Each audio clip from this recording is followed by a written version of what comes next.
Hi everyone, welcome to my channel Learning Bits. In the previous video we have learned the difference between growth and development.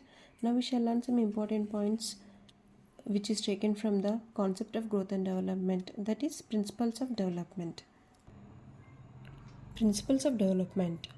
Development has been found to be a logical and sequential pattern from conception onwards and seems that it is operated by some general principles. First one, principle of continuity.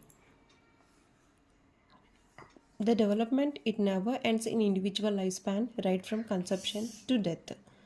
Next one, principle of individual difference.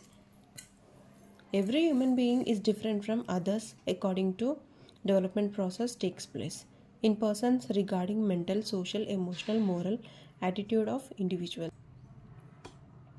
Example, Ramu and Gopi are studying in 8th class.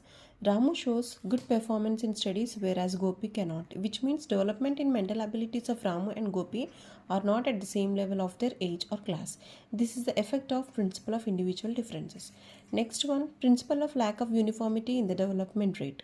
Though development is a continuous process, it does not exhibit steadiness and uniformity in terms of rate of development at all stages of lifespan. Here, steadiness means being continuous and regular, and uniformity means quality of being changed. Next one, principle of uniformity of pattern. Development follows a definite pattern which is uniform and universal. For example, the development of language follows LSRW principle. Next one, the principle of proceeding from general to specific responses. The child first exhibits general responses and learns to show specific and goal-oriented responses. Here, specific means clear and particular. For example, baby starts by waving his arms in general random movement, and afterwards general motor responses are converted into specific responses like grasping or reaching out. Next one, principle of integration. As said by Kuppuswamy, development involves a movement from the whole to parts and from the parts to whole, and in this way it is the integration of the whole and its parts. Next, principle of cephalocaudal proximo-distal tendencies.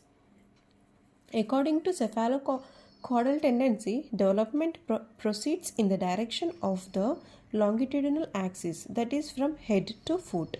That's why the child first gains control over his head and arms and then on his legs. Next, principle of predictability.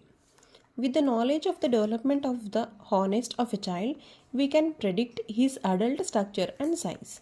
Next, principle of interrelation. The various aspects of one's growth and development are interrelated. The development is the one aspect may surely affect the development in other aspect.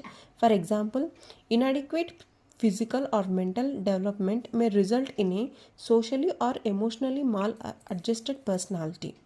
Next, principle of interaction. The process of development involves active interaction between the individuals and the environment at any stage of the growth and development.